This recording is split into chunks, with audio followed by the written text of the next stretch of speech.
Over the course of 2 days in October 1860, a group of 5,000 British and French soldiers took part in what has been described as the greatest act of cultural vandalism in modern history, the sacking of the old Summer Palace in Beijing.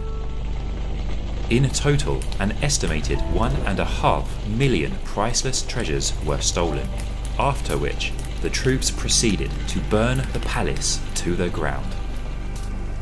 The loot was then taken back to Europe, where it was either sold at auction or turned into a war trophy. In this episode, we are going to cover the history of the sacking of the Summer Palace, exploring how and why it happened, and examining up close some of the items that were stolen. We are going to visit one of the museums which is dedicated to a British regiment that took part in the looting, and will inspect some of the items that they stole. But first, we are going to look at the Second Opium War and understand how that conflict led up to the sacking of the Summer Palace. The origins of the war can be traced back to the First Opium War, which was fought between Britain and the Qing dynasty 2 decades earlier. At the conclusion of the war in 1842, the defeated Qing dynasty was forced to sign the Treaty of Nanjing, which was designed to compel them to open their market to foreign trade. Yet, throughout the 1840s and 1850s, the British believed that the Qing weren't fully abiding by the treaty's terms, and after the Chinese authorities compounded a British cargo ship which they assumed had been involved in piracy in 1856, war was declared on the Qing by an alliance of British and the French to force them to play by their rules. In August 1860, the Anglo-French forces were ready to strike at the heart of the Qing Empire, as they camped on the outskirts of the city of Tianjin, only 130 kilometers from the Chinese capital, Beijing.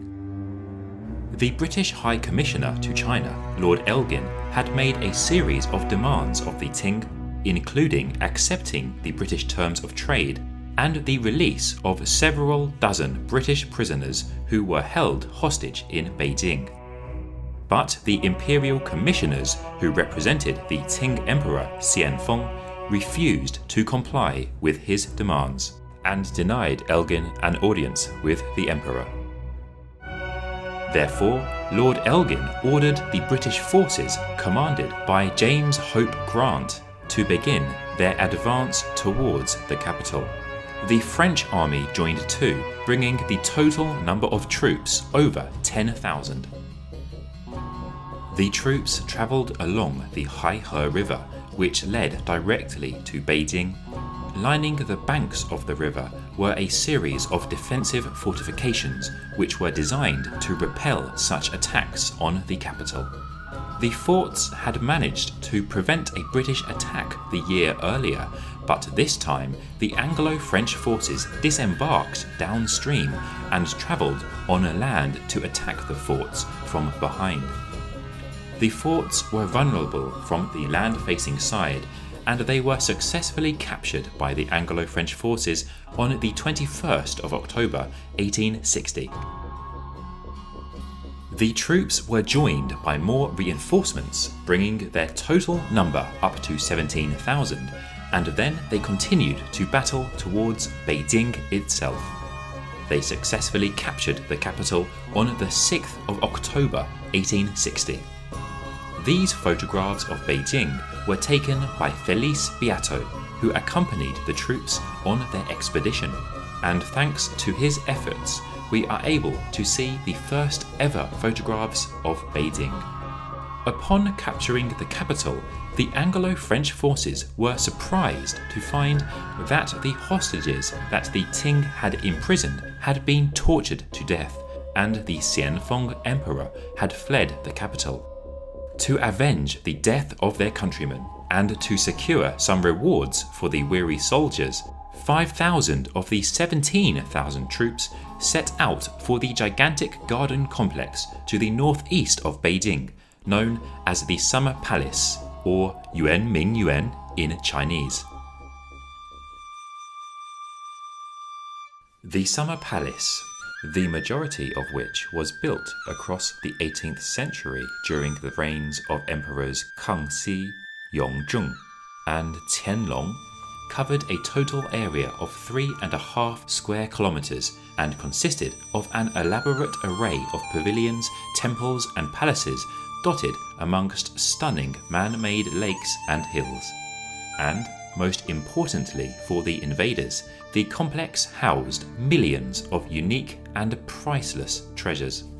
The troops arrived at the Summer Palace the next day, on the 7th of October, and although the French troops allegedly began looting first, the British troops were quick to join in.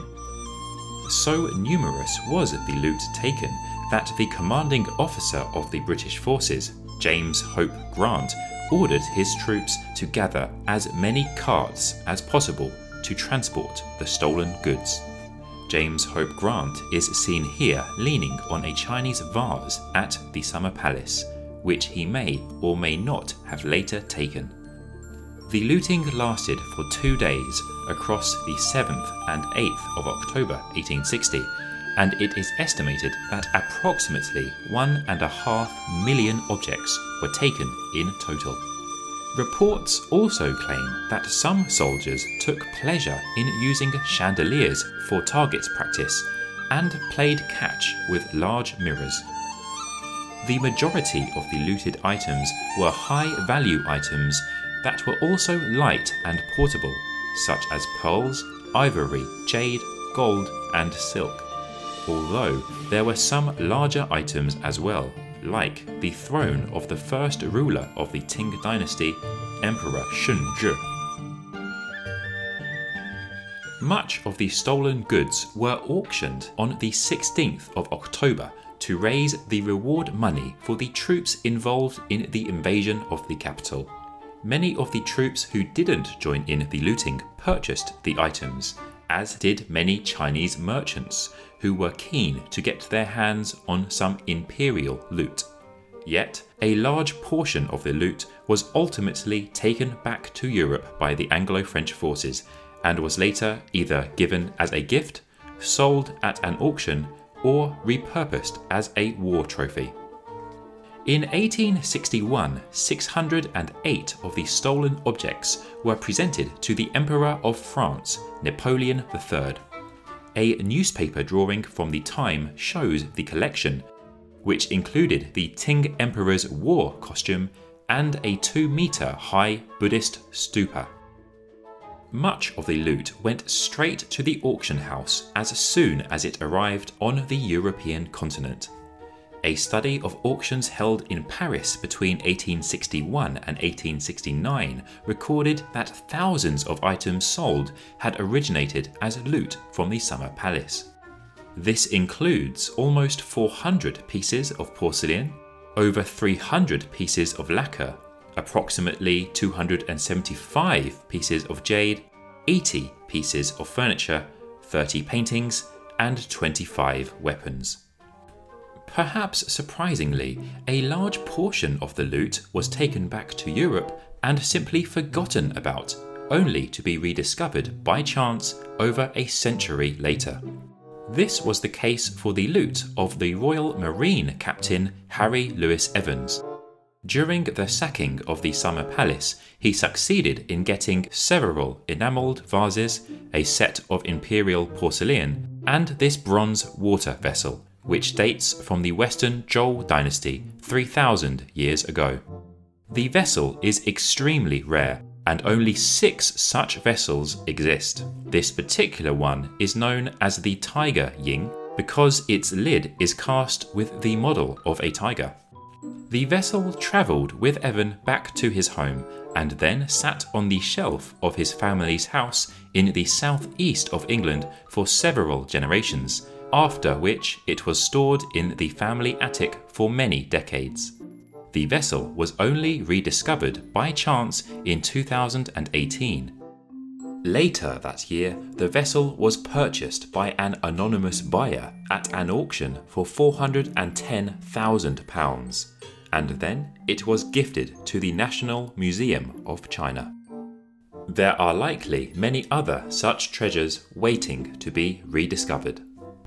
Yet, many of the treasures are hidden in plain sight on display in small regional museums across the UK, including here at the Essex Regiment Museum in Chelmsford, Essex.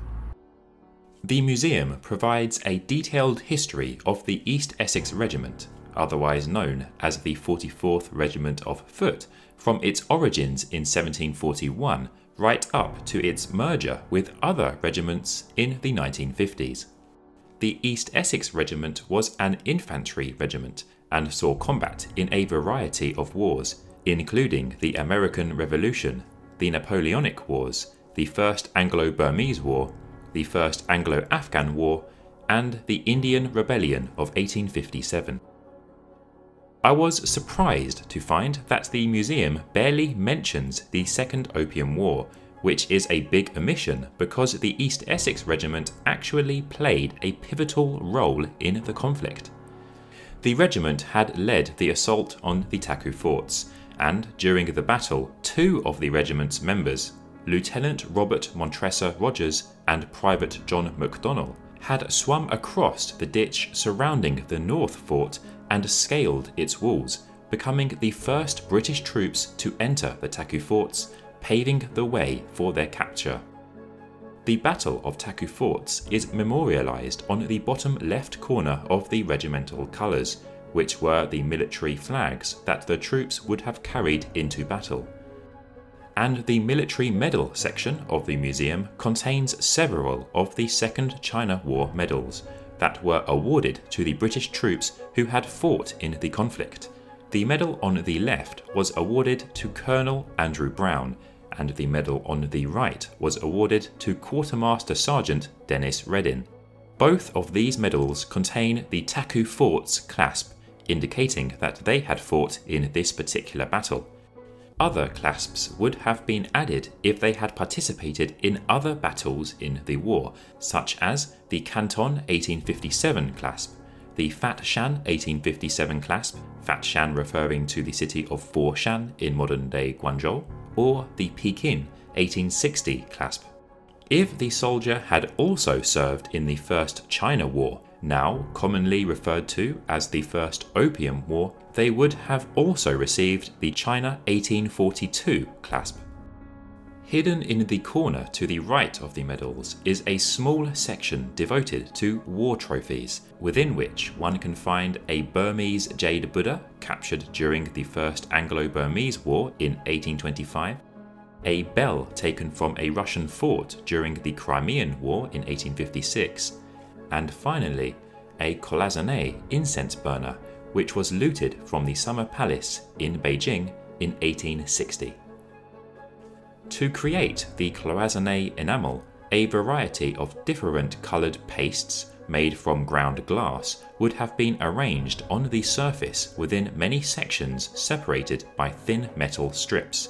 This would have then been fired within a kiln, turning the paste into the glossy enamel seen here. The technique involved in the manufacturing process in China dates as far back as the 14th century during the Yuan dynasty, when it was believed to have been introduced into China from the Islamic world.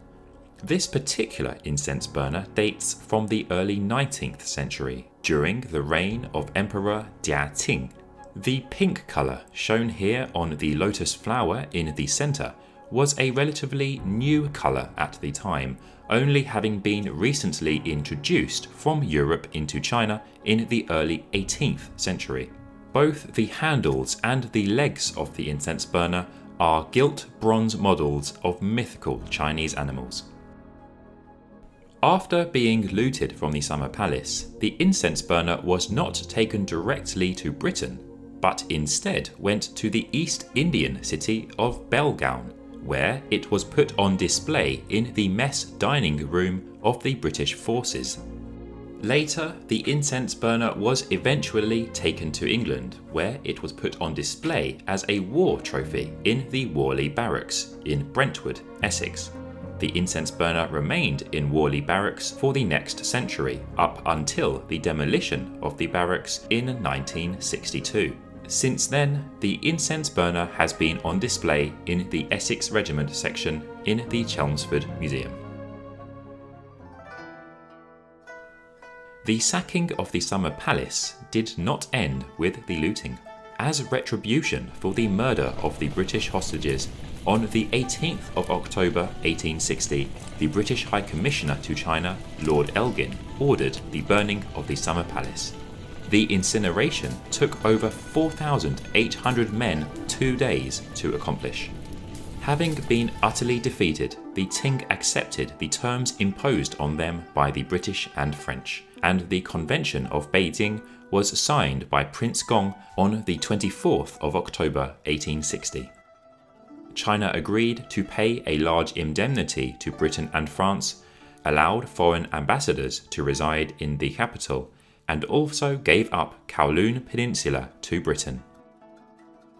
Yet, whilst the terms of the treaty were harsh, the loss for the Ting was a calculable one. The sacking of the Summer Palace, on the other hand, was an incalculable loss, and is remembered today as the greatest act of cultural vandalism in modern history.